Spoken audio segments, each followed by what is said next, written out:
Assalamualaikum warahmatullahi wabarakatuh. Perkenalkan nama saya Nisa Zahra Lubis dengan NPM 2308260093 dengan tugas remediasi blok respirasi. Jadi di video kali ini saya akan bahas penyakit mengenai pneumonia. Jadi pneumonia itu sendiri yaitu suatu peradangan paru yang disebabkan oleh mikroorganisme selain dari mikrobakterial tuberkulosis. Nah, etiologinya bisa dari jamur, virus, dan bakteri.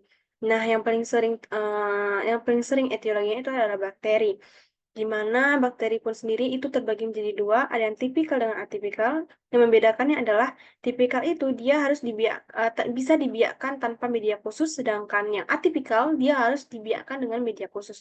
Nah, tipikal itu contohnya bisa Streptococcus pneumonia, ini paling sering di dunia, dan ada Klebsiella pneumonia, ini paling sering di Indonesia, dan ada contoh lainnya seperti Pseudomonas aeruginosa.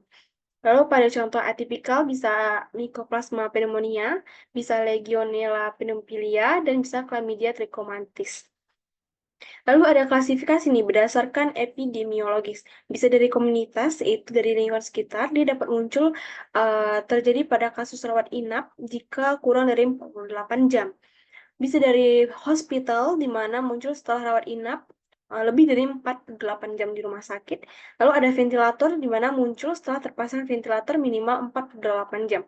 Lalu ada klasifikasi lain berdasarkan klinis khas, di mana bisa dari imunokompromis, di mana terjadinya penurunan imun, bisa dari aspirasi, di mana biasanya pada individu yang refleks batuknya itu jelek. Contoh seperti pasien stroke atau pasien tidak sadar. Nah, khusus pada pasien stroke itu terjadi karena adanya nervus vagus atau nervus sepuluhnya tidak bekerja dengan baik. Lalu ada patogenesis dan patofisiologi, di mana di sini ini terjadi akibat infeksi patogen di saluran nafas bawah, terutama pada individu dengan daya tahan tubuh yang rendah, seperti perokok, penderita penyakit paru kronis, atau orang dengan gangguan imun. Nah, infeksi ini tuh memicu respon peradangan lokal dan sistemik yang menyebabkan gejala seperti demam, menggigil, batuk berdahak, dan sesak nafas. Nah, pola infeksi ini bisa berupa lobar dengan batuk berdahak dan konsolidasi pada ronsen, ya, atau bisa intersisial dengan batuk kering. Penumpukan cairan di paru itu dapat mengganggu pertukaran gas yang menyebabkan pasien hipoksimia atau dyspnea. Nah, dari manifestasinya kita bisa melihat apakah itu pneumonia atau tidak. Nah, gejala gejala yang khasnya itu ada namanya trias pneumonia. Ada tiga, yang pertama demam, yang kedua ada batuk berdahak biasanya purulen, dan ada sesak nafas. Dan ada gejala lainnya seperti nyeri dada saat bernafas dan merasa lemah atau merasa lemas. Lalu pada tandanya, pasien akan mengalami nafas cepat, lalu ada suara rongki, dan ada penggunaan otot bantu nafas. Lalu dari sini kita bisa menegakkan diagnosa. Kita mulai dari anamnesis, di mana kita akan menanyakan keluhan utamanya seperti demam, batuk berdahak, atau sesak nafas. Nah, paling sering itu pasien datang dengan batuk berdahak. Lalu kita lanjut pada pemeriksaan fisik. Pada pemeriksaan secara vital, kita akan menemukan suhu tubuhnya meningkat di mana di atas 38 Celcius dan nafasnya cepat. Lalu pada pemeriksaan pada toraks atau pada pemeriksaan pada bagian dada itu, pada inspeksi kita akan melihat adanya penggunaan otot bantu nafas, dan pada pemeriksaan auskultasi kita akan menemukan adanya suara rongki. Lanjut pada pemeriksaan penunjang, kita mulai dari pemeriksaan darah lengkap, di mana kita dapatkan memang leukositnya itu bisa lebih dari 10.000 atau bisa juga kurang dari 4.500 dengan peningkatan neutrofil batang atau imatur, dan ada peningkatan laju endap darah. Lalu kita lanjut pada pemeriksaan daha atau kultur sputum, ini termasuk pada pemeriksaan gold standar, akan ditemukan etiologi yang saya bahas tadi. Lalu pada pemeriksaan gambaran radiologis, di sini kita akan bisa melihat dari seluruhnya tidak dampak deviasi dari tulangnya, tidak tampak fraktur atau metastatis. Lalu pada ukuran jantungnya masih dalam batas normal. Lalu pada diafragmanya terdapat bilateral tajam. Lalu pada batas jantung tidak terdapat siloid sign. Pada paru tampak konsolidasi di parahilar parakardial kanan. Terus terdapat gastric bubble. Terus pada hilus kanannya tertutup oleh konsolidasi dan tidak tampak instrumen. Nah, kita lanjut pada tata laksana pneumonia.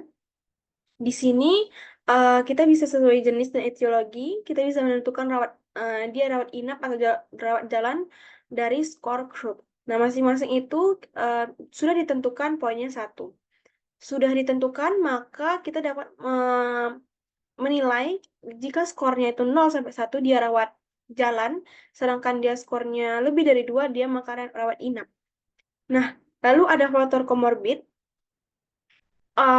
Faktor komorbidnya ini bisa dari usia yang mana lebih dari 65 tahun, bisa dari penggunaan beta-laktam dalam 3 bulan terakhir, bisa dari gizi kurang, bisa dari riwayat alkohol atau tinggal di panti, dan lain-lain.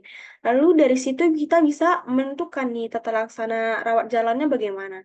Kalau jika dengan komorbid, dengan komorbid pun itu bisa dibagi jadi dua, ada yang tanpa resiko resistensi, di mana kita berikan kombinasi beta laktam ditambah dengan makrolida. Sedangkan dengan resiko resistensi itu kita berikan fluorokinolon ya yang tunggal, bisa levofloxacin atau bisa mofifloxacin. Terus yang tanpa komorbid itu salah satunya bisa amoxicillin, bisa azithromycin atau bisa clarithromycin. Jika tata laksana rawat inap, jika dia dengan pneumonia yang berat, kita sarankan dia beta laktam ditambah makrolida, atau bisa juga beta laktam ditambah fluorokinolon. Jika dia pneumonia yang tidak berat, ya kita bisa kasihkan beta laktam ditambah makrolida. Lalu di sini ada komplikasi. Komplikasinya, jika tidak ditangani, maka bisa effusi pleura, bisa akut respiratory distress syndrome atau sesak nafas yang parah, lalu bisa abses paru dan bisa necrotizing pneumonia.